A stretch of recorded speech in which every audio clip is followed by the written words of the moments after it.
Yesterday I sat down. You did? Yes, I sat down. So what? I sat down for you. You didn't even know me yesterday. But I knew that I would know you today. I think you're a little strange. Perhaps I am. Well, why did you sit down? To write a poem.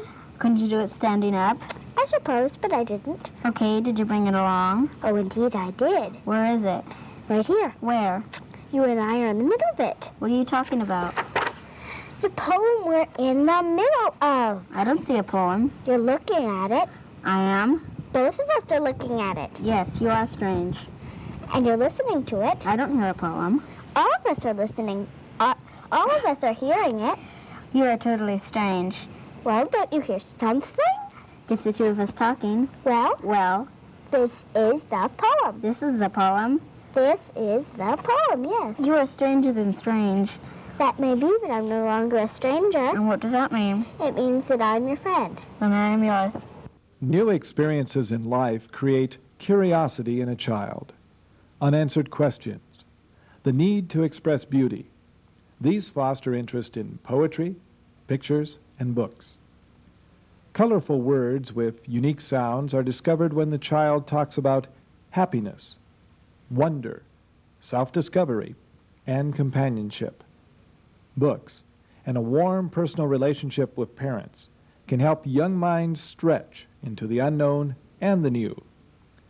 Different experiences and creative adventures encourage children to try unfamiliar words.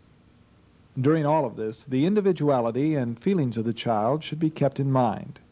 Remember, not all of us like the same things. Robert Glatzer and his wife Mary Ann Murphy have taken the time to shape original stories for their children out of everyday family experiences. Bob, now you and Mary Ann wrote some books for your children. We started when they were very, very young. I think they were 2, 3 years old. I think it was really Mary Ann's instigation.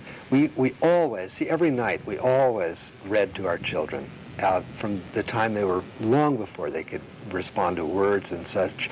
And I think it was probably just to hear ourselves talk and remember how good it was to be wallowing in sounds and everything. Be dramatic. And so, well, it wasn't even a question of reading dramatic things or creating dramatic stories, but we always read, when we were very young, we read Where the Wild Things Are and other Sendak books, his alphabet books, his wonderful preschool books. And then when the girls began responding, they're 8 and 9 now, and when they began responding to these things, somehow I think at Mary Ann's instigation, she started making up stories, and I started illustrating them, and we made up an endless series of stories about that were built on events of the day. One was that I remember that I wrote was we had a cat who was a notoriously bad cat around the house. And I wrote a story about the day that he peed in my galoshes while I was typing at home. And we made a story about that. We did stories about, we had an enormous zucchini one summer in the garden, and that became, Mary Ann made a whole thing about a flying zucchini pirate ship that would take the two girls off on adventures in far places, and they would do all kinds of exciting things, and I would illustrate those. That was sort of my little contribution, and the plots were really her invention and the concept. So we just kind of did it as a natural thing, but mainly it came because there wasn't a bedtime that passed 7 days a week, 12 months a year, that we weren't reading to the girls before bed. It's just how it was in our house. We liked it. How do you get a child to become interested in such things as art, architecture, landscape in a park? How does it happen? Well, you sure don't beat them over the head with them, but you have to have a natural curiosity yourself, obviously. You have to be as fascinated by the peculiar pattern of scaling on the bark of a ponderosa pine, say, as by whether you can find a 4-leaf clover in a grass patch or anything else. And if that means something to you, if it's important to you to stare at the bark of a ponderosa pine tree, or to figure out why there are only 3 needles in a bunch instead of 4 or 5 or whatever, then obviously that kind of insatiable is what I started to say in a Freudian slip, insane curiosity is going to rub off on your kids, and your kids are going to either think that you're wacko, or they're going to pick up some of that for themselves, and they're going to start looking and wondering about why the pattern of paint that peels on a step like we're sitting on right now peels in a certain way, with the grain instead of against the grain.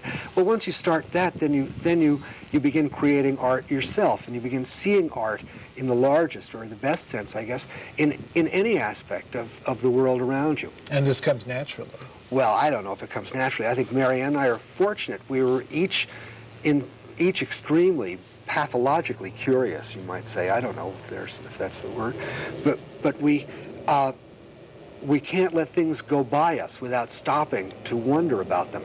And we have art in our house that we like, and I would say that not very many of our friends or our acquaintances who come there are excited by it, but we are. And I think it's important that you enjoy what you're seeing, not so much that you understand technically what's happening. Right. I wouldn't want to take anything away from the pleasures of understanding an artist or coming to grips with it and confronting the artist and his vision and in an intellectual and technical sense. That's great. I love it.